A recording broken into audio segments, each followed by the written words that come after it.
네. 고마우신 아버지 하나님, 하나님 아버지 은혜를 감사합니다. 오늘 이 밤도 저희를 줌성경 공부로 모아주시고 또 특별히 저희가 제자훈련으로 이렇게 오늘 사순절 시작하는 날 하나님 저희가 사순절 기간 동안 제자훈련에 대해서 함께 말씀을 나누고 정말 우리가 예수 그리스도의 참 제자가 되는 저희들 되게 하여 주시옵소서. 오늘 시간 우리에게 하나님 은혜를 주시고 또 말씀 가운데 귀한 깨달음이 있게 하여 주시옵소서. 하나님 주의 말씀이 우리에게 들려질 때에 우리가 믿음으로 순종하고 아멘하여 화답할 수 있는 저희들 되게 하시고 또 그 말씀대로 살아가는 저희들 다 되게 하여 주옵소서. 네. 감사를 드리며 이 모든 말씀 예수님의 이름으로 기도합나이다. 아멘. 네. 아,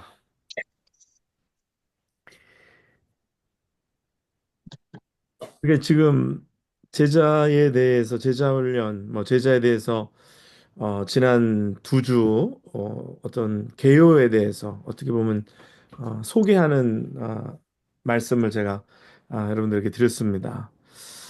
그래서 오늘 계속해서 이어서 오늘 구체적으로 좀 많은 이야기들을 나누고 어, 그 필요성에 대한 얘기들을 좀 했었던 것 같아요. 그리고서 제가 어, 다음 주 말고 그 다음 주에 설교 메시지가 이제 제자에 관한 것들인데 그때 또 이 개요 시간에 했던 것들을 조금 더 정리해서 말씀으로 여러분들에게 전달할 계획입니다.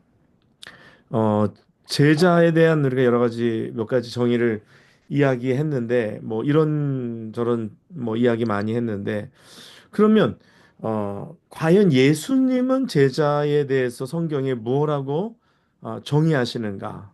이거 굉장히 중요한 것 같아요. 왜냐하면 우리가 다른 세상의 어떤 제자가 되는 것이 아니라 예수님의 제자가 되는 것이기 때문에 뭐 사람의 제자가 되는 게 아니라 예수님의 제자가 되는 것이기 때문에 예수님은 과연 제자에 대해서 뭐라고 정의하고 계시는가? 가장 중요한 것 같아요. 그래서 우리가 오늘 성경에 있는 예수님은 제자를 누구라고 하는가? 무도 그 제자의 어떤 어, 그 디스크립션에 대해서 한번 오늘 함께 말씀을 살펴보도록 하겠습니다. 우리 누가복음 9장 23절에서 25절 말씀 한번 펴주시죠. 네, 누가복음 9장 23절로 25절. 예, 그리고 오늘 이 성경 우리가 읽는 것들은 잘 이렇게 메모하시고 적어두시면 좋을 것 같아요. 그래서 들으면 다 잊어버리거든요. 들으면은 아는 것 같아도 다 나중에는 기억이 나지 않습니다. 그래서 메모를 어, 노트를 적어서 남겨두시면 다시 노트를 안 들여다봐도 적음으로써 좀 더 기억이 많이 나요. 예, 그래서 한번 적어주시면 좋겠어요. 9장 23절로 25절 찾으신 분 누가 읽어주시죠? 예. 또 우리에게 이르시되 아무든지 나를 따라오려거든 자기를 부인하고 날마다 제 십자가를 지고 나를 따를 것이니라. 누구든지 네. 제 목숨을 구원코자 하면 잃을 것이요 누구든지 나를 위하여 제 목숨을 잃으면 구원하리라. 네. 여기서 누구든지 나를 따라오려거든. 여기서 따라오려거든이라는 건 제자를 얘기하는 거죠. 그래서 제자 부인의 첫 번째 조건이 뭡니까? 예수님이 말씀하시는 제자가 되는 나를 따라오려거든의 첫 번째 조건 뭐죠? 자기를 부인하는 것. 네, 자기를 부인하는 것. 그다음에 두 번째 조건은 뭡니까? 날마다 제 십자가를 지고 예, 날마다 제 십자가를 지고 나를 따라야 된다라고 말씀하십니다. 그래서 예수님이 말씀하시는 먼저 9장 23절로 25절에 나타난 예수님께서 정의하시는 제자의 두 가지 큰 조건은 하나는 자기 부인입니다. 자기 부인. 자기 부인. 그리고 두 번째는 자기 십자가를 지고 주님을 따르는 것. 근데 오늘 말씀에 자기 십자가를 지고의 앞에 어, 시간에 관계된 부사를 넣었어요. 뭐죠? 날마다. 날마다. 예, 매일. 그러니까 오늘은 지고 내일은 안 지고 또 내일 지고 모레는 안 지고 그러는 게 아니라 매일 져야 된다는 거예요. 그러니까 지속성, 이 항속성을 가지고 있는 것입니다. 그래서 예수님이 말씀하시는 제자의 두 가지는 두 가지를 하는 사람이다. 첫 번째는 자기를 부인하는 사람이다. 그리고 두 번째는 날마다 자기 십자가를 지고 주님을 따르는 사람이다라는 것입니다. 뭐 자기 부인에 대해서는 저희가 그 영에 속한 사람을 이야기하면서 굉장히 상세하게 많이 이야기를 나눴습니다. 그래서 오늘 뭐 더 구체적으로 얘기하지 않고 오늘 조금 어, 예, 이렇게 포괄적인 이야기만 하고 넘어가도록 하겠습니다. 첫 번째는 자기 부인이요. 두 번째는 날마다 자기 십자가를 지고 따라가는 것이다라는 것입니다. 이게 예수님의 제자도에 있어서 그 조건은 쉽지는 않습니다. 그 다음에 우리 누가복음 14장 25절로 35절. 누가복음 14장 25절로 35절입니다.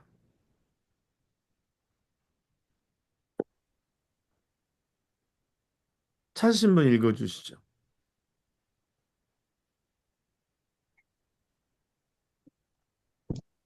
누가복음 14장 25절로 35절. 수많은 무리가 함께 갈 때 예수께서 돌이키사 이르시되 무릇 내게 오는 자가 자기 부모와 처자와 형제와 자매와 더욱이 자기 목숨까지 미워하지 아니하면 능히 내 제자가 되지 못하고 누구든지 자기 십자가를 지고 나를 따르지 않는 자도 능히 내 제자가 되지 못하리라. 너희 중에 누가 망대를 세우고자 할진대 자기의 가진 것이 준공하기까지에 속할지는 먼저 앉아 그 비용을 계산하지 아니하겠느냐. 그렇게 아니하여 그 기초만 쌓고 능히 이루지 못하면 보는 자가 다 비웃어 이르되 이 사람이 공사를 시작하고 능히 이루지 못하였다 하리라. 또 어떤 임금이 다른 임금과 싸우러 갈 때 먼저 앉아 1만 명으로서 또 2만 명을 거느리고 오는 자를 대적할 수 있을까 헤아리지 아니하겠느냐. 만일 못할 터이면 그가 아직 멀리 있을 때 자신을 보내어 하친을 청할지니라. 이와 같이 너희 중에 누구든지 자기의 모든 소유를 버리지 아니하면 능히 내 제자가 되지 못하리라. 소금이 좋은 것이나 소금도 만일 그 맛을 잃으면 무엇으로 짜게 하리요. 땅에도 거름에도 쓸데없어 왜 버리느니라. 들은 귀가 있는 자는 들을지어다 하시니라. 네. 오늘 그 누가복음 14장 25절에서 뭐 엄밀하게 말하면 33절까지 말씀에는 제자가 되는 조건을 이야기하시면서 근데 어, 되지 못하리라라는 말씀을 하십니다. 그래서 14장 25절에는 뭐라고 말씀하시냐면 그러니까 이렇게 하면 된다가 아니라 이렇게 하지 못하면 제자가 되지 못한다라고 말씀하십니다. 그래서 어 26절에 무릇 내게 오는 자가 자기 부모와 처자와 형제와 자매와 더욱이 자기 목숨까지 미워하지 아니하면 내 제자가 되지 못하고 그래서 이 말을 다시 말하면 어떻게 되죠? 내 제자가 되려면 자기 부모와 처자와 형제와 자매와 더욱이 자기 목숨까지 어떻게 해야 된다? 이유. 미워해야 한다. 어, 굉장히 그 레디컬하죠. 굉장히 어, 공격적이죠. 말씀이 그렇죠? 이게 굉장히 어, 뭐 제자들이 다른 내용이지만 이런 말씀을 누가 받겠는가 누가 주님을 따라가겠는가라고 느낄 정도로 굉장히 강하죠. 그렇죠? 그 다음에 그 27절엔 또 뭐라고 말씀하시냐면 아까의 말씀과 반복되는 것이기도 하지만 누구든지 자기 십자가를 지고 나를 따르지 않는 자도 능히 내 제자가 못 되고 그건 아까 다시 우리가 9장 23절로 25절에 읽은 말씀과 같은 말씀이 반복되는 것인데 예수님의 제자가 되려면 자기 십자가를 지고 누구를 따르는 거죠? 주님을 따르는 거죠. 그렇죠? 그 다음에 이제 우리가 33절에 보면 이와 같이 너희 중에 누구든지 자기의 모든 소유를 버리지 아니하면 능히 내 제자가 되지 못하리라. 라고 이렇게 말씀하십니다. 그래서 이건 다시 말해서 뭐냐면, 전에도 뭐 그런 얘기 우리 아이들하고 말씀을 나누면서 그런 말씀을 드렸는데, 내 삶의 프라이어리티가 뭐냐? 내 삶의 우선순위가 뭐냐? 우선순위가 어떻게 되느냐가 굉장히 중요하다라는 말씀을 드렸고요. 그거는 조금 약간 좀 온화하게 이야기하는 거고, 예수님은 직설적이시고 굉장히 어떻게 보면 공격적이시고 어떻게 보면 굉장히 이게 부담스러운 그런 이야기를 하시는 것입니다. 네. 그 다음에 요한복음 8장 31절.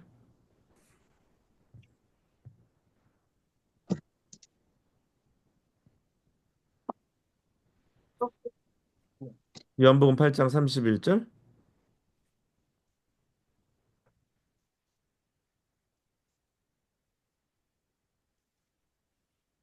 그러므로 예수께서 자기를 믿던 유대인들에게 이르시되 너희가 내 말에 거하면 참으로 내 제자가 되고 네. 오늘 주님께서 뭐라고 말씀하셨냐면 너희가 내 말에 거하면 그 지난 시간에 이 말씀을 좀 드렸는데 너희가 내 말에 거한다. 요한복음 14장에 있는 말씀을 이야기하면서 15장에 있는 말씀을 이야기하면서 내 말이 너희 안에 거한다라는 말은 무슨 말이라 그랬는지 기억하세요? 그 말씀을 순종하는 것. 그렇죠? 그래서 오늘 그 말씀을 따라 사는 것. 그런 것이라고 얘기했어요. 지금 요거에 대해서 하고 제가 몇 가지 말씀드릴게요. 그다음에 마태복음 9장 36절로 38절. 마태복음 9장 36절로 38절.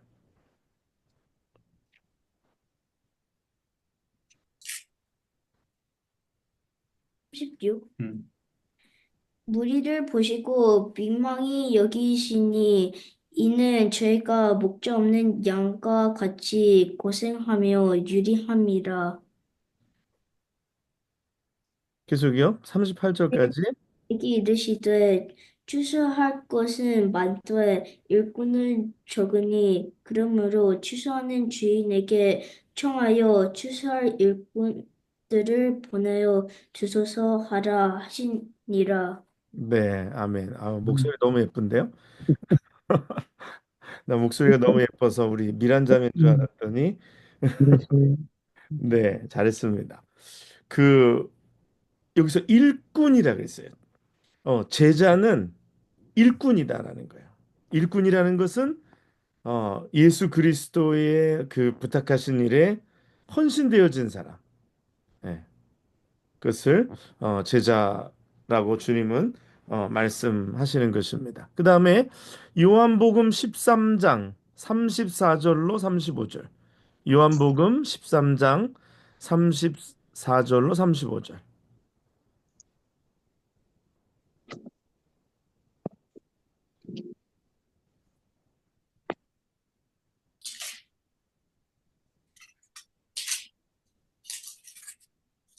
새 계명을 너희에게 주노니 서로 사랑하라. 내가 너희를 사랑한 것 같이 너희도 서로 사랑하라. 너희가 서로 사랑하면 이로써 모든 사람이 너희가 내 제자인 줄 알리라. 아멘. 너희가 서로 사랑하면 이로써 모든 사람이 너희가 내 제자인 줄 알리라. 이렇게 주님이 제자는 서로 사랑하는 사람들이다라는 것을 이야기하셨습니다. 그다음에 요한복음 15장 7절. 지난번에 요한복음 15장 7절과 8절 우리 말씀 보겠습니다. 너희가 내 안에 거하고 내 말이 너희 안에 거하면 무엇이든지 원하는 대로 구하라. 그리하면 이루리라. 너희가 열매를 많이 맺으면 내 아버지께서 영광을 받으실 것이요 너희는 내 제자가 되리라. 아멘. 네. 아멘. 너희가 열매를 많이 맺으면 그 다음에 중간에 건너뛰고 내 제자가 되리라. 열매를 많이 맺으면 아버지께서 영광을 받으실 것이요 너희는 내 제자가 되리라. 그러니까 열매를 많이 맺는다라는 말은 무슨 의미일까? 열매를 많이 맺는다. 열매를 많이 맺는다. 뭐 결과가 잘 된다라는 의미일까요? 결과가 잘 된다라는 의미만일까요? 열매를 많이 맺는다. 내가 그리스도인으로서 살아가는데 열매를 많이 맺는다. 그건 뭘까요? 예수를 닮는 것. 네, 예수를 닮는 것. 그러니까 다시 말해서 내가 말씀을 배우고 또 말씀을 알고 그대로 행해서 그 말씀이 내 삶 속에서 어, 결과로 뭐 행동으로 삶의 열매로 행동의 열매로 맺어지는 것이 되겠죠. 예, 그래서 이렇게 예수님께서는 이러한 사실을 가지고 오늘 어, 예수님의 제자가 어떠한 것인지 예수님의 구체적으로 이 꼬집어서 이렇게 뭐 비슷한 것도 있지만 제자가 이렇게 하면 된다. 제자가 이러하다라는 말씀을 해주셨어요. 그러면 요거를 가지고 조금 제가 우리가 좀 더 이해하기 쉬운 표현으로 좀 더 바꿔볼게요. 첫 번째는 제자면은 뭐가 있어야 되느냐? 헌신이 있어야 된다라는 거예요. 제자라면 제자에게 필요한 퀄리티가 뭐냐면 제자에게 필요한 퀄리티는 헌신이라는 거예요. 헌신. 네. 근데 이게 헌신이 없으면 굉장히 이게 어렵습니다. 예. 교회도 그렇고 또 우리가 하나님 일을 하는데 그렇고 헌신된 자가 없다. 헌신된 자가 없다. 오늘 주님이 말씀하신 거에서도 자기 부인 그리고 자기 십자가를 지는 것, 또 그다음에 어, 그 복음의 일꾼으로 살아가는 것, 이 모든 것들이 다 헌신에서 나오는 겁니다. 헌신. 음. 그래서 이 헌신을 어, 뭐 영어로는 커미먼트가 있다. 그래서 헌신되지 않으면 이게 굉장히 이 믿음의 공동체 안에서 다른 사람들이 무엇을 같이 하나님의 제자가 되어서 하나님의 일을 이루어 나갈 때 헌신된 사람이 없으면 굉장히 이게 많은 사람들이 이게 힘듭니다. 힘들고 흔들리는 거예요. 그래서 헌신이 필요하다. 제자는 헌신이 있어야 된다. 헌신이 있어야 된다. 제가 좀 이따 다시 좀 더 말씀드리고 그리고 두 번째는 순종이 있어야 되는 겁니다. 순종. 순종이 있어야 되는 거고 그래서 그 뭐 아까 헌신이라는 말을 들으면서 성경 구절을 주님이 우리에게 제자에 대해서 말씀해 주신 성경 구절을 생각하면 어 뭐 가정 또 아니면 부모 뭐 자기의 소유 뭐 이런 거를 버리고 뭐 주를 따르는 것 그게 헌신이죠. 그게 헌신이죠. 그걸 어 하나님 앞에 드리는 거죠. 그래서 그걸 헌신이라고 얘기하고 순종이라는 것. 또 그게 제자가 되려면 순종이 필요하다라는 거죠. 그다음에 또 이제 이따가 다시 얘기할게요. 그다음에 세 번째는 책임이라는 것입니다. 책임. 책임이 있어야 돼. 책임. 오늘 아까 일꾼이라는 얘기 할 때 책임이라는 것이 또 굉장히 필요하고요. 그래서 먼저 이 세 가지 제자의 조건이 제자가 되기 위해서 제자가 내가 되기 위해서 이 세 가지 퀄리티가 가장 지금 먼저 필요한데 첫 번째는 헌신이고 두 번째는 순종이고 세 번째는 책임입니다. 음. 헌신의 반대말은 뭘까요? 헌신은 뭐예요? 헌신이라는 건 뭘까요? 헌신은 다시 말 쉽게 말하면 내가 드려지는 거죠. 그렇죠? 내가 드려지는 거예요. 헌신은 내가 드려지는 거예요. 내가 하나님 앞에 제물로 드려지는 거예요. 그렇죠?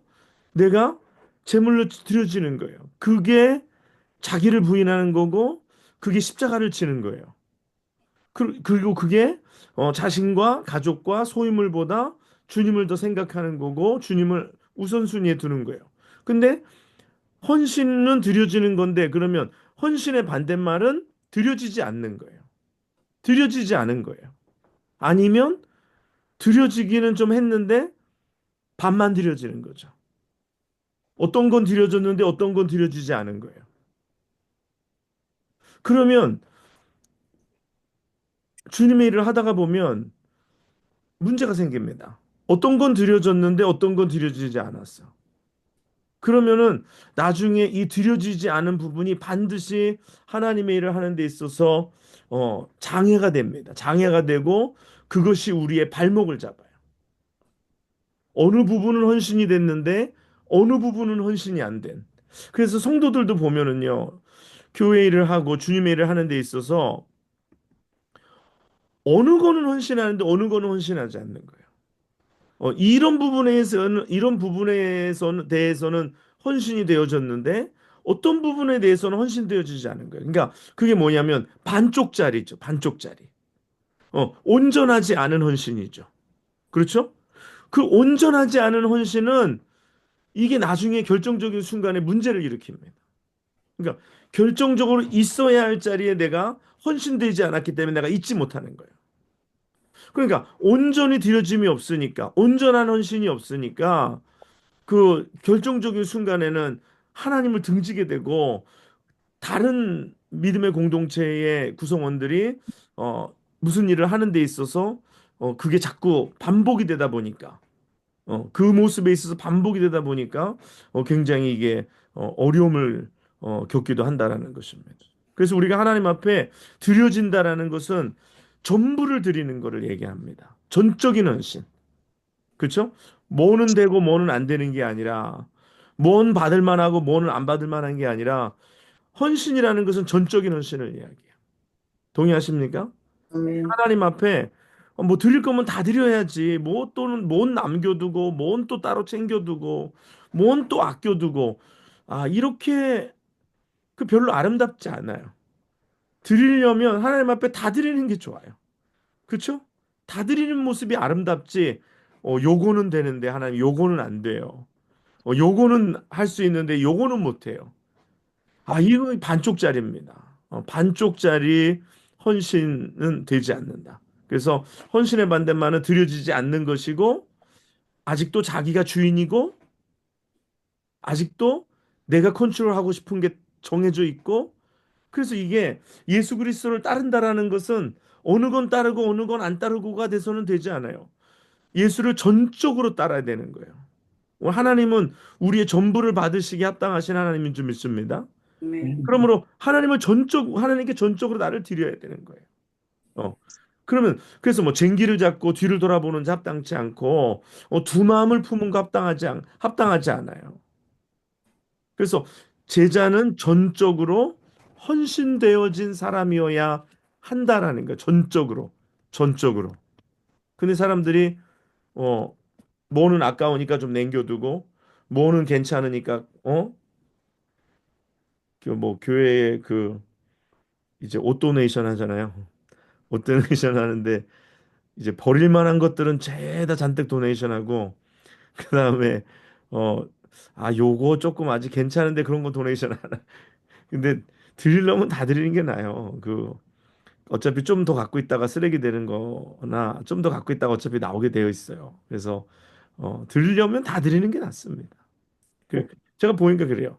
예수를 쫓아가는데 내가 이제 목회자가 돼서 주를 쫓아가는데 요거는 되고 요거는 안 되고 이건 하고 이건 안 하고 그러면 하나님이 나를 쓰실 때 얘는 이건 되고 이건 안 되지. 얘는 이거는 하는데 이건 안 하지. 그러면 어떻겠어요? 일을 맡기기가 어렵잖아요. 그렇죠? 이 사람 뭐든지 헌신되어진 사람. 뭐든지 듣게 드린 사람. 그래서 무엇을 주님이 내게 요구하시든지 내가 그 주님의 명령에 내가 나를 드렸으므로 주님이 나를 아낌없이 사용할 수 있게 하는 것. 그게 헌신이라는 거죠. 그래서 성도들 가운데서도 이렇게 헌신되어진 성도들을 만나면 굉장히 기쁩니다. 어쩔 때는 어, 굉장히 힘이 나고 근데 뭔 되고 뭔 안 되고 그러면 조금 그래요. 자, 그다음에 두 번째는요. 순종입니다. 순종. 예, 순종하는 것. 예수님께 절대적으로 순종하는 거예요. 순종도 반대가 있어요. 순종의 반대는 뭐예요? 불순종하는 거죠. 그렇죠? 아까도 드려짐, 헌신의 다른 말이 드려짐이라면 그거의 반대말은 안 드려지는 거잖아요. 근데 또 하나는 뭐냐면 드려졌는데 다 드려지지 않은 게 문제라 그랬죠. 그래서 지지난주에 말씀드린 것처럼 almost 어, 거의 드려졌는데 다 드려진 건 아니야. 그러면 그건 드려진 게 아닌 거예요. 그렇죠? 제가 그랬죠, 지난번에. 거의라는 말은 그게 100% 되지 않은 거예요. 거의 도착했다는 말은 도착한 거라 그랬어요? 도착하지 않은 거라 그랬어요? 도착하지 않은 거예요. 그렇죠? 순종도 마찬가지예요. 순종도 절대적인 순종이고 100% 순종입니다. 근데 사람들이 순종을 어떻게 하냐면 거의 거의 순종이에요. almost obey 합니다. 그 말은 뭐예요? 어떤 건 순종하고 어떤 건 순종하지 않고 내가 할 만한 거는 하고 하기 어려운 건 하지 않는 거예요. 내 머리로 이해가 되는 건 순종하고 내 머리로 이해가 되지 않는 건 순종하지 않는 거예요. 또 내가 계산해보고 뭔가 좀 될 것 같은 거는 순종하고 안 될 것 같은 건 순종 안 해요. 어떤 사람은 기도할 때 아예 안 될 것 같은 거는 기도 제목에서 빼요. 아니, 아예 안 될 것 같은 거 기도 제목에서 빼는 거 하나님의 능력을 굉장히 한정 짓는 겁니다. 그렇죠? 아, 이거는 하나님도 안 될 것 같으니까 아예 그건 기도 제목에서 빼. 하나님 봐주시는 거예요. 눈물 나게 고맙게. 어? 그러니까 하나님께 순종하면 전적으로 순종해야 되는 거예요. 100%. 100% 순종해야 되는 거예요. 근데 순종하지 않는 거 불순종이라 그랬어요. 근데 불순종이 완전 불순종이 아니라 뭐까지는 하는데 뭐는 안 하는 거예요. 9가지는 하는데 한 가지는 안 하는 거예요. 그러면 그 한 가지 때문에 하나님이 사용하실 수가 없는 거예요. 하나님은 우리의 온전한 순종을 받으시기에 합당하시고 우리의 온전한 순종을 요구하시는 줄 믿습니다. 네. 근데 순종하지 못하는 몇 가지 이유가 있어요. 하나는요, 교만함입니다. 교만함. 교만함이라는 말이 뭐냐면 하나님이 하시고자 하는 일에 내가 인정하지 못하는 거예요. 하나님이 이렇게 해라 할 때 내가 계산하는 거예요. 내가 생각하는 거예요. 그러니까 이 순종이 일어나죠. 순종을 통해서 믿음의 역사가 일어나야 되는데 온전한 순종이 일어나지 않으니까 믿음의 역사가 일어나지 않는 거예요. 사람들이 왜 역사가 안 일어나지? 거기 전적인 순종이 없었기 때문입니다. 예. 근데 그 순종하지 않는 이유가 교만하기 때문에. 내가 교만하다는 게 뭐예요? 내가 하나님과 같이 높아지는 거예요. 내가 하나님과 같이 높아지는 건 뭐냐? 내가 하나님이 하시는 일에 대해서 이렇다 저렇다 내가 판단을 한다라는 거예요. 판단한다라는 거예요. 어쨌든 그래요. 우리는 판단의 자리에 있지 않아요.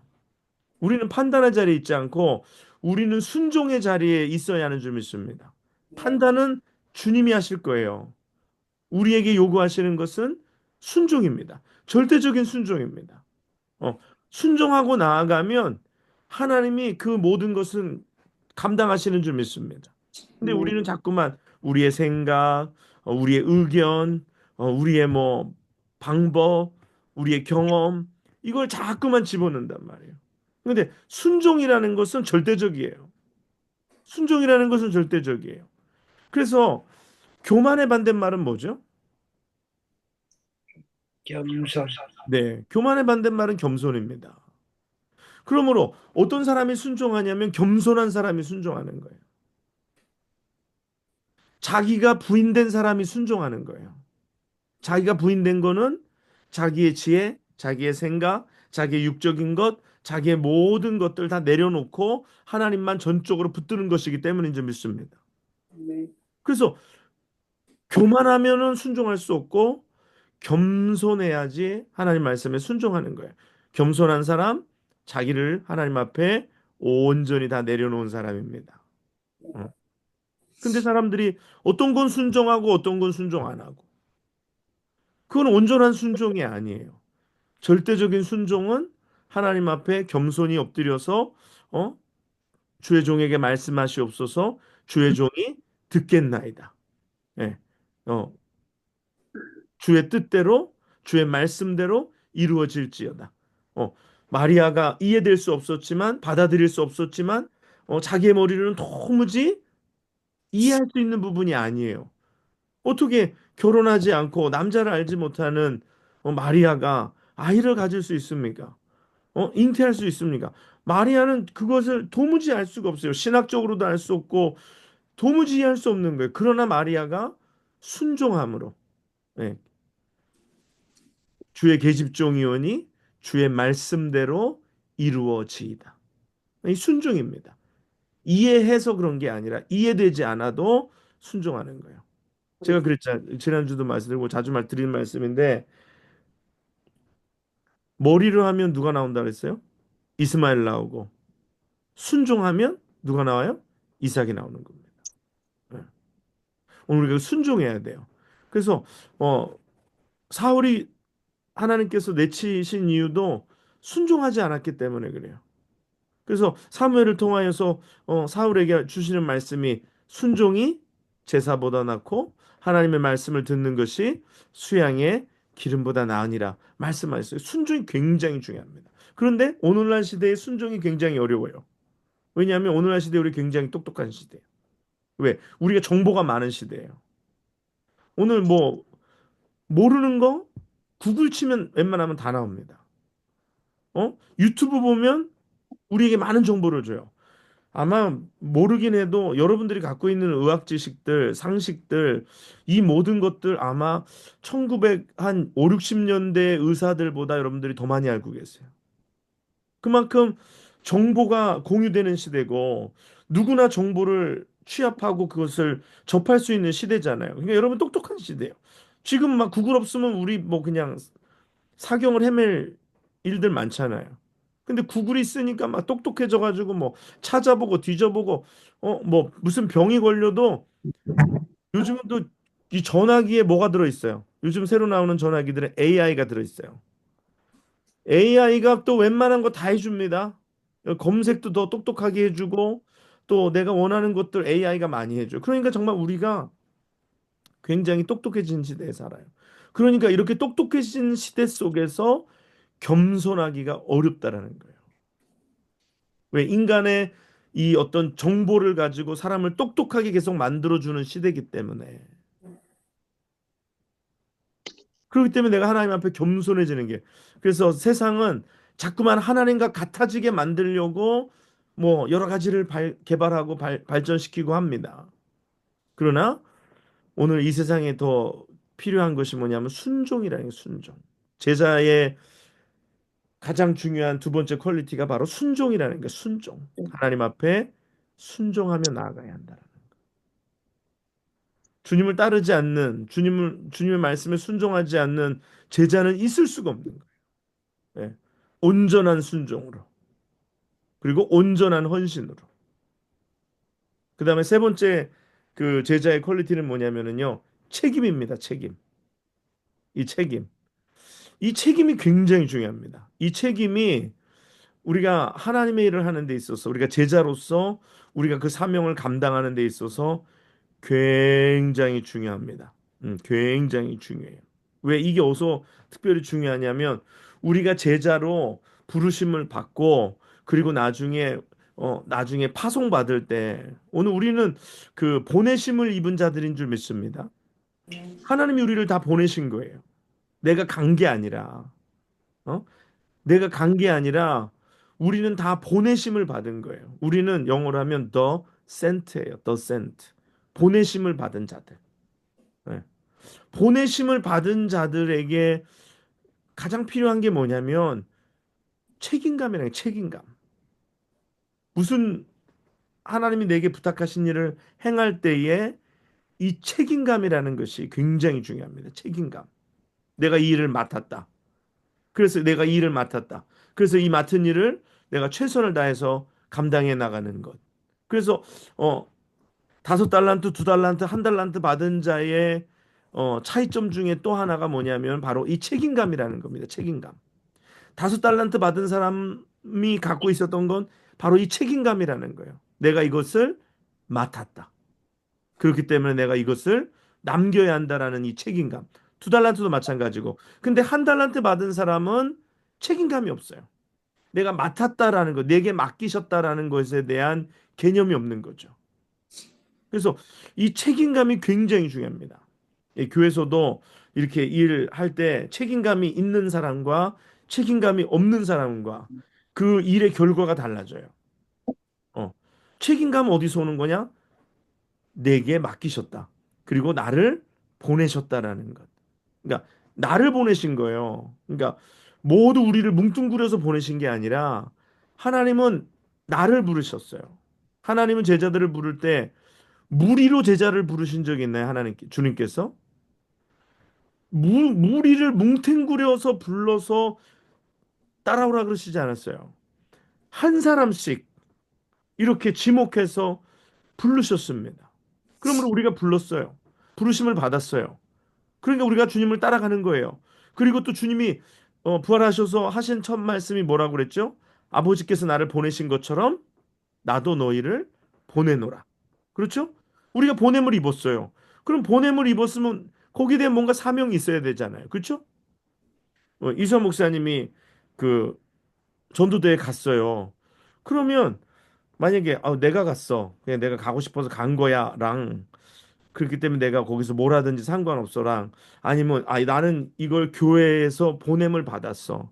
그래서 내가 가서 잘 내게 맡겨준 부분에 있어서 일을 잘 감당하고 결국 내 얼굴이 교회 얼굴이고 내가 또 교회에 돌아가서 또 내가 보고 들은 것에 대해서 보고해야 되는 그런 또 책임이 있는 거잖아요. 그렇죠? 여러분이 저를 만약에 예를 들어서 지금 우리가 뭐 내년에 아프리카 뭐 우간다에 단기 선교를 가야 된다고 한다고 할 때 저보고 목사님 한번 다녀오시는 게 좋을 것 같아요. 그런데 제가 우간다에 가서 우간다의 선교 사역지에 가지도 않고 선교사님도 만나지도 않고 우간다에서 뭐 차 타고 케냐에 가면은 뭐 사파리가 유명하다 그래서 사파리 관광하고 또 거기서 기념품 파는데 또 다니고 또 거기서 뭐 놀고 그러다가 돌아오면 그건 책임감이 있는 사람이 없는 사람이에요. 책임감이 없는 거예요. 왜냐? 내가 맡은 사명에 대한 책임을 느끼지 않는 거죠. 그래서 주님께서 그 말씀에 뭐라고 하시냐면 맡은 자에게 구할 것은 뭐라고요? 충성이니라.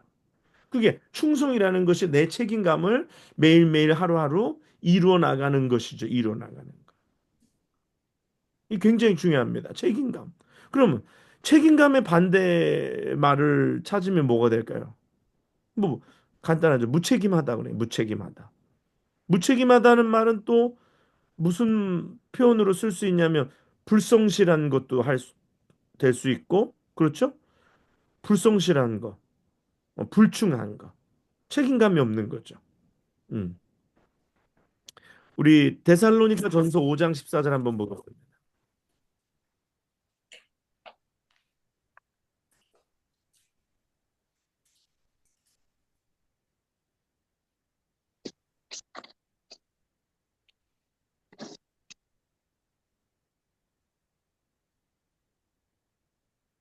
데살로니가 전서 5장 14절.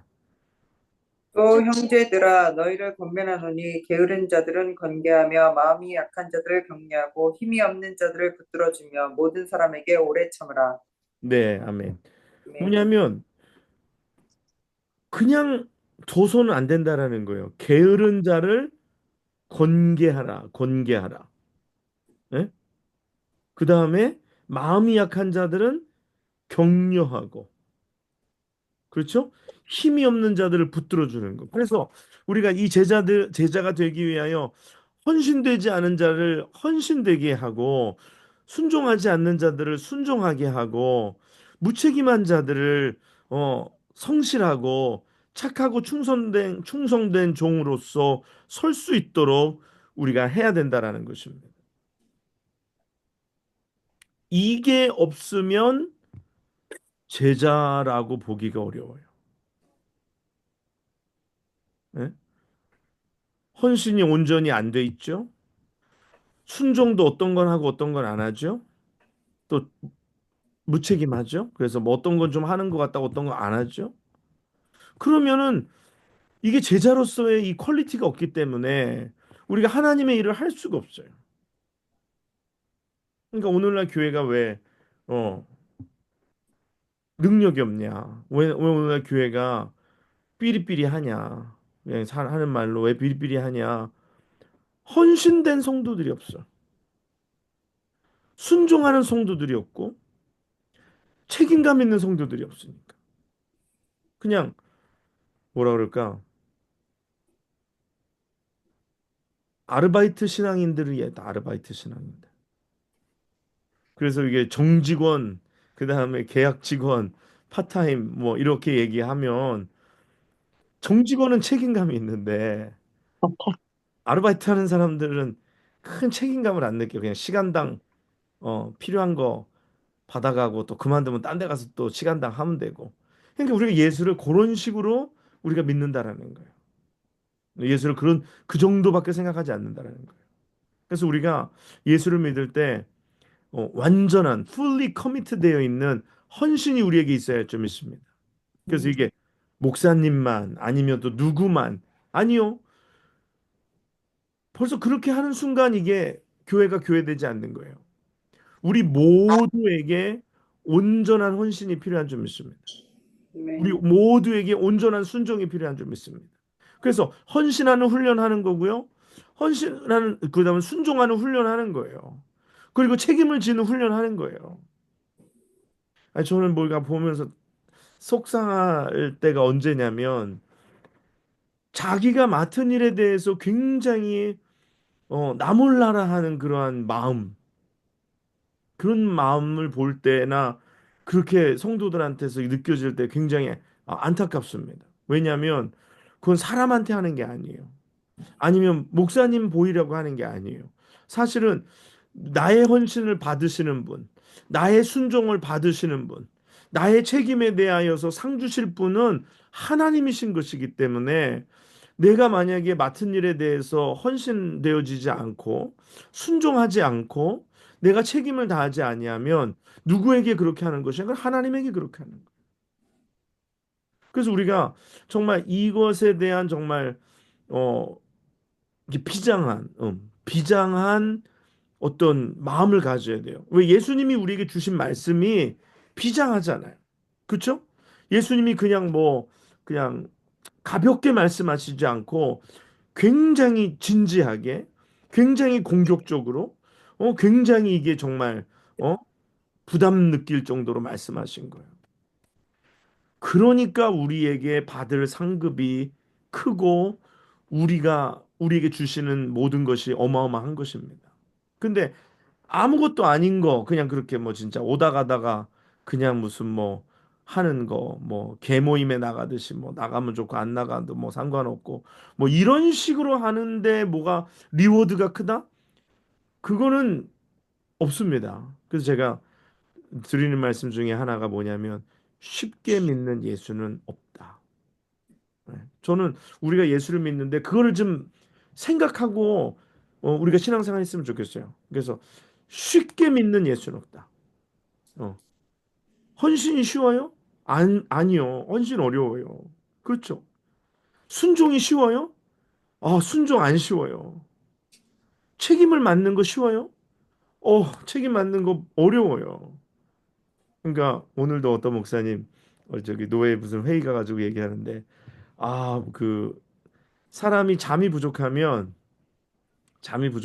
뭐 이제 일반적인 얘기 잠이 부족하면 어 뇌에 뭐 무슨 단백질에 뭐 문제가 생기고 그러면 뇌가 이렇게 뭐에 빈 것처럼 출혈이 날 수 있대요. 나중에 나이가 먹으면. 그래서 뇌출혈이라는 게 생긴대요. 근데 이게 잠을 많이 자면 그런 것들이 이렇게 많이 씻어지기 때문에 건강하다 그런 얘기를 하더라고요. 그래서 그러면 목사님들은 다 조만간에 장래에 다 이 뇌출혈 걸릴 가능성이 굉장히 많은 사람이겠다고 그런 얘기하고 제가 이 시계가 이 제가 건강한 앱하고 연결을 해놨는데 이 시계가 저한테 하는 이야기가 뭐냐면요 수면 부족이라는 거예요. 수면 부족이라는 거예요. 그래서 제가 이니까 제가 책임이 있으니까 제가 여러분보다 일찍 와야 되잖아요. 와서 불을 켜고 문을 열어놓고 내가 또 방송 또 들으시는 분들이 있으니까 그렇게 해서 준비를 해놓는단 말이에요. 근데 이거 보니까 요새 이거 제가 새벽기도 참여하시는 분 체크업하라고 했는데 체크업하는 분들이 많지가 않아요. 그렇게 열심히 준비하는데 뭐 어떻게 하시는 거예요? 쿨쿨 자는지 아니면 체크업도 안 하는지 어, 내가 책임 있게 준비한다면 여러분들은 책임 있게 들어야 되는 그 책임이 있는 거예요.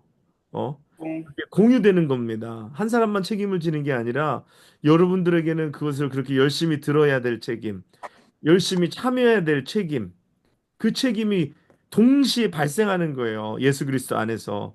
네. 믿습니까? 아멘. 네. 그래야 되는 거예요. 이 암건사님은 이제 항상 올리니까 자신 있게 아멘 하는 거예요. 그러니까 들으시고 그 시간에 다 같이 기도하고 뭐 사순절인데 뭐 나오지 못하면 그 시간에 집에서라도 올려야죠. 집에서라도 드려야죠. 그러면 사순절인데 와서도 안 해. 집에서도 안 해. 그럼 뭐 어떻게? 그럼 이제 이게 제자의 삶과는 상관없는 삶을 사는 거예요. 헌신도 안 돼 있고 순종도 안 하고 책임감도 없고 그러면 이제 이게 올모스트 크리스찬으로 그냥 끝나는 거예요. 그래서 예수를 믿는 거 어려워요. 여러분, 쉽게 믿는 예수는 없어요. 네. 그렇게 힘들고 어렵기 때문에 보상이 있는 거예요. 그렇지 않아요? 네. 그게 보상이지만 이게 쉬운데 단 하나 주면 그걸 보상이라 그래요? 그건 사은품이라 그러죠. 하나님 나라에 갔는데 사은품 받는 거예요. 그건 사은품은 아니잖아요, 이거는. 오늘 성경은 분명히 보상이라 그러고 상급이라 그래요.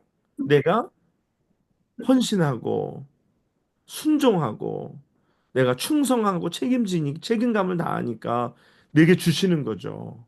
그럴 때 내가 받아도 좀 덜 부끄러운 거지. 내가 갔는데 그냥 나한테 그냥 이렇게 아무것도 한 것도 없는데 주신다 그러면 아 이건 사은품이구나. 네. 어, 네. 근데 여러분 교회가 이 일을 해야 됩니다. 그래서 제가 이렇게 불편한 얘기를 하는 거예요. 불편한 이야기를. 사실 이게 어떻게 보면 불편하잖아요. 어떤 분 그래. 목사님 그런 얘기 너무 많이 하면 사람들 불편해할 수도 있습니다. 불편해도 해야 되는 거예요. 제자 한 사람이 올모스 크리스찬 100명보다 나아. 예? 올모스 크리스찬 100명 데리고서 뭘 아무것도 못 하는데 제자 한 사람은 세상을 바꾸는 줄 믿습니다. 아멘. 바울과 같은 제자 한 사람이 로마를 바꾸고 유럽을 바꾸고 전 세계를 바꿔요. 누구를 택할래요? 올모스 크리스찬 100명 데리고서 어, 유람이나 다니고 그럴까요? 아니면 한 사람을 제자로 삼아서 그 사람이 예수 그리스도의 제자로서 바로 세워져서 저 세상을 바꾸는 그런 교회가 될까요? 그래서 교회가 감당해야 되는 일이 바로 제자를 삼는 거예요. 예, 제자화하는 거예요. 제가 제자화한다 그래서 이게 뭐 제자 훈련하는 게 그냥 무슨 일기 이기 이게 아니에요. 이제 제가 제자화를 이야기했기 때문에 이제 제 목적은 여러분과 제가 예수 그리스도의 제자로 살아가는 거예요. 그리고 제자로서 열매를 맺는 거예요. 그래서 하나님을 영화롭게 하는 거예요. 그래서 우리가 그날에 하나님 앞에 제자로서 상급을 받는 거예요. 그러기 위해서 교회가 해야 되는데 왜 교회가 해야 되느냐? 그 예수님이 이제 부활 승천하셔서 하시면서 이제 사도들이 남겨졌죠.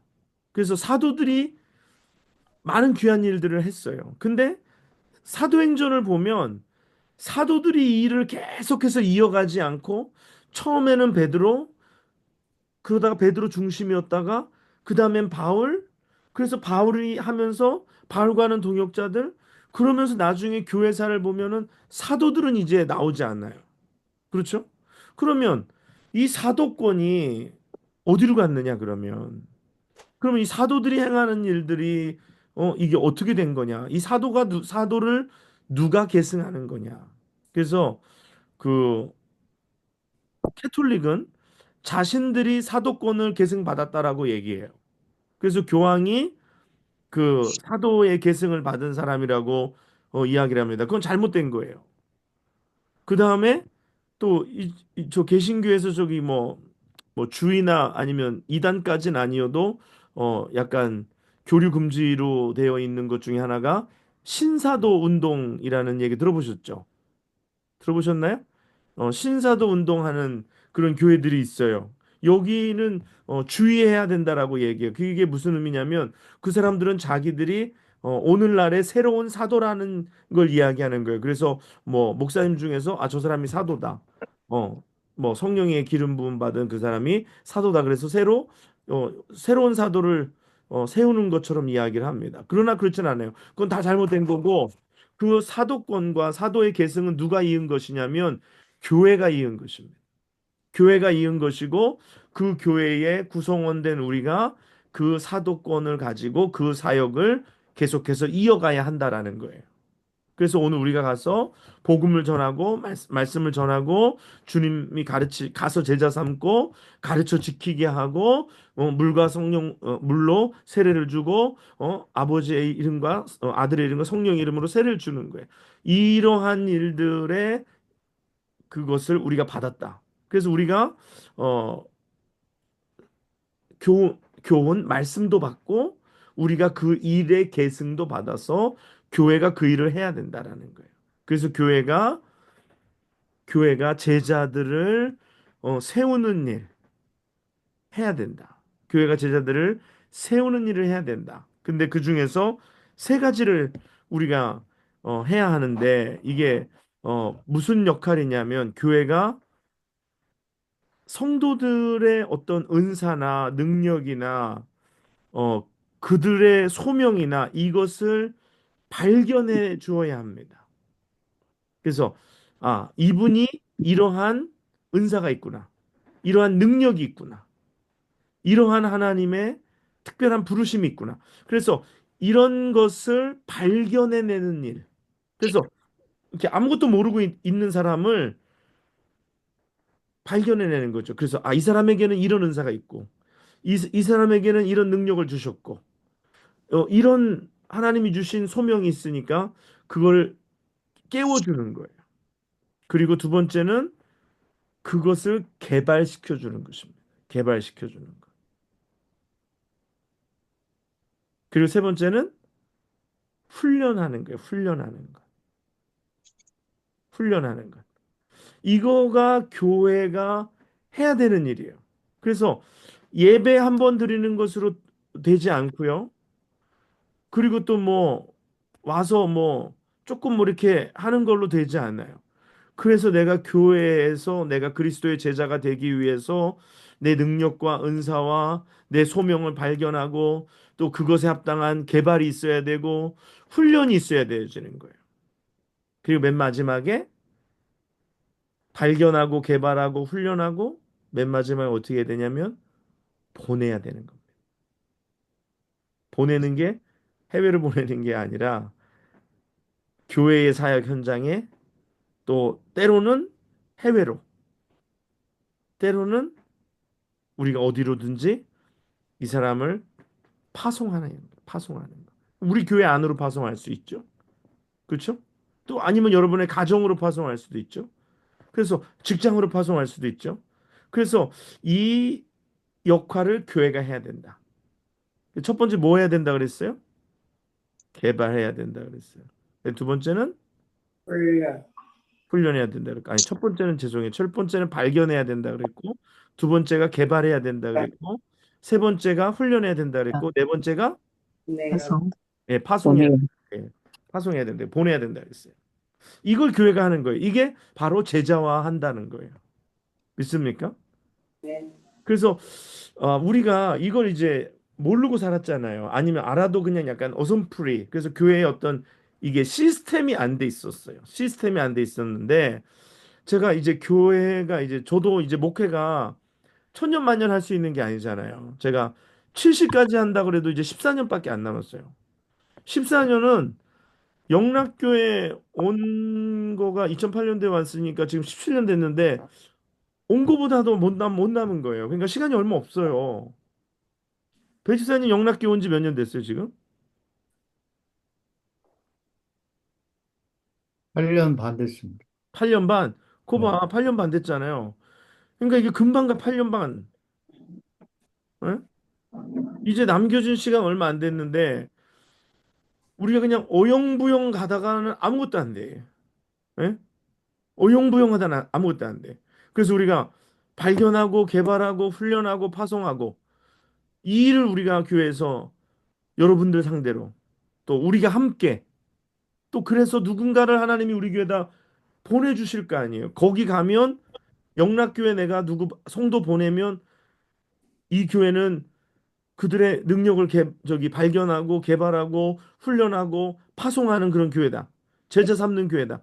하나님이 그러면은 이런 데 보내겠어요? 아니면은 잠자고 그냥 이 종교인 올모스트 크리스찬 만드는 데 보내시겠어요? 여기 보내시겠죠. 그래서 하나님 앞에 요구할 때도 하나님 우리가 제자를 만들려는데 이러한 사람들이 필요합니다. 하나님 보내주시옵소서 계속. 그래서 하나님이 계속 꾸준히 보내주실 수 있도록 우리가 기도해야 하는 거죠. 그게 교회 사명이죠. 그게 교회 본질의 사명이죠. 그 여러분들과 제가 감당해야 될 우리의 본질적인 의무죠. 그래서 우리가 그 일을 해야 됩니다. 이거를 하는 교회가 참된 교회인 거예요.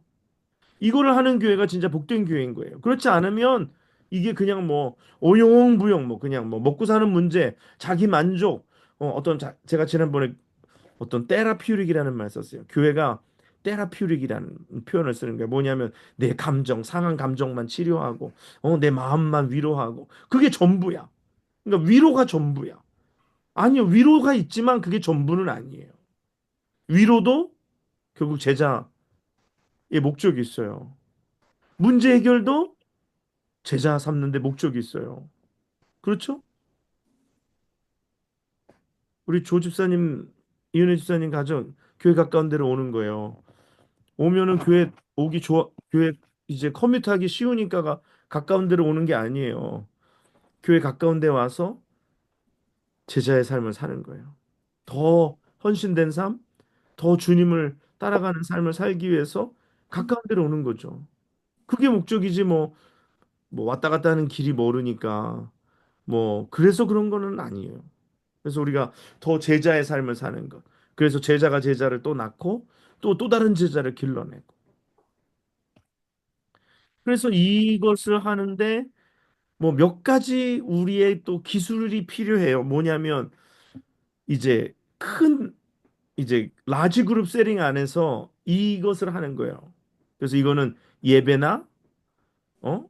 어떤 집회, 주일 예배 아니면 금요 예배 이것은 큰 세팅 안에서 우리가 제자를 삼고 여기서 뭐 말씀을 선포하고 방향을 제시하고 사람들에게 깨우침을 주고 또 설명하고 또 가르치고 설명하는 거 이런 거는 라지 그룹 세팅 안에서 가능해요. 가르치는 거 또 설명하는 것까지도 가능합니다. 그런데 오늘 이렇게 수요일처럼 이게 스몰 그룹 세팅이 좀 필요한 게 있어요. 아니면 구역 예배처럼. 그래서 구역 예배 여기 구역장님들 계시는데 구역 예배가 이 제자화에 있어서 스몰 그룹 세팅 속에서 이게 움직여져야 하는 거예요. 그래서 내가 제자로서 어떻게 살았는지 다음 주 구역 예배인가요? 아니죠. 마지막 주가 구역 예배인가요? 내가 주보에 넣어놓고 23일이에요? 네. 네, 23일 구역 예배인데 구역 예배 때 뭐 나누는 거라 그랬죠? 안건사님, 이구역장님. 한 주 말씀으로 어떻게 살았는지. 네, 그걸 산 것에 대한 이야기를 하는 거라 그랬죠. 그렇죠? 네. 네, 성경 공부 시간 아니고 아니면 또 뭐 다른 얘기하는 시간 아니고 내가 말씀으로 어떻게 살았는지 그걸 가지고 진솔하게 이야기하는 거라 했죠.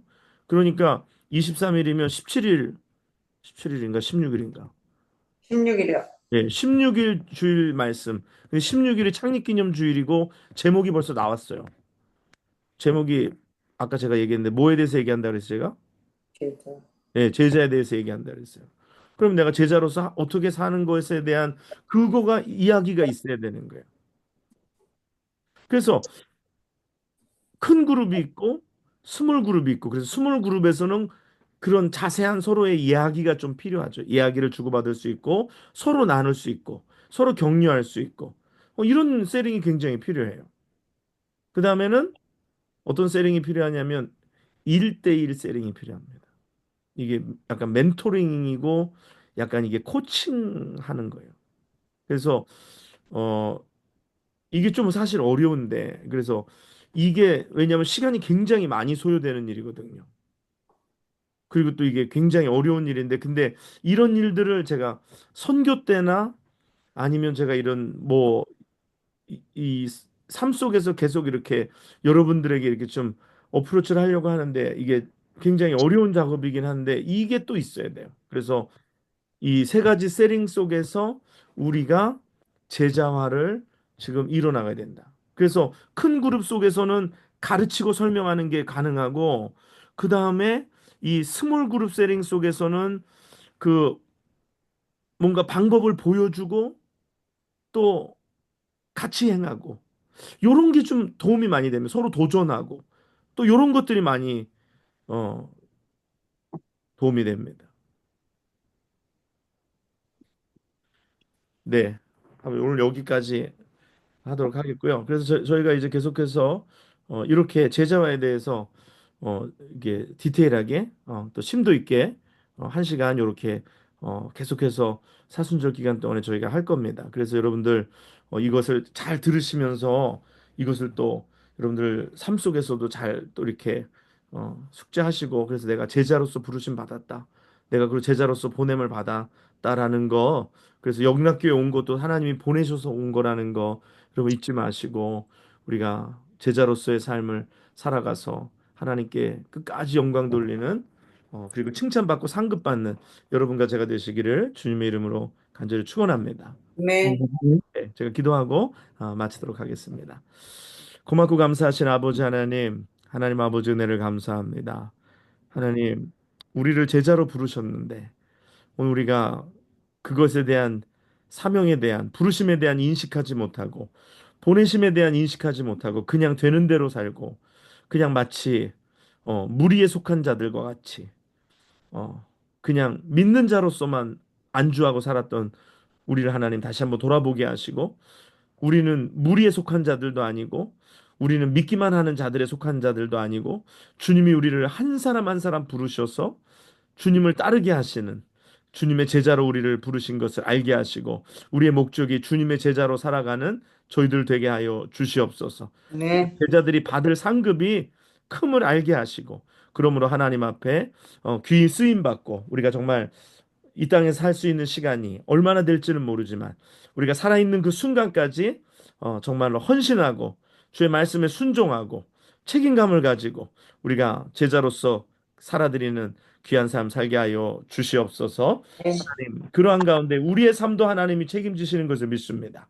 하나님, 우리의 가정도 우리의 생업도 우리의 이 모든 것이 제자로서의 삶으로 하나님 전환되게 하시고, 일하는 것도 제자로 살기 위하여, 내가 공부하는 것도 제자로 살기 위하여, 내가 하는 모든 일들이 주님의 제자로 살기 위하여 그 일을 감당하기 위하여 행함을 깨닫게 하여 주시옵시고, 그럼 아멘. 순서가 바뀌지 않게 하시고, 그러므로 우선순위가 뒤떨어지지 않게 하시고, 하나님만 따르고 주님만 섬기며 제자로서 끝까지 살아가는 바울이 장막을 만드는 일이 우선순위가 되지 않고 장막을 만드는 일이 그의 복음을 전하는데 귀한 도구가 된 것처럼, 우리도 그렇게 장막을 만들며 이 땅 가운데서 주님 섬기며 살아가게 도와 주시옵소서. 아멘. 하나님 감사합니다. 이 시간도 주님 받으시고 우리 사랑하는 성도들, 참여한 성도들 하나님 기억하여 주셔서 오늘 들은 말씀이 저들의 삶의 새로운 지표가 되게 하여 주옵소서. 감사를 드리며 예수님의 이름으로 기도하옵나이다. 아멘. 아멘.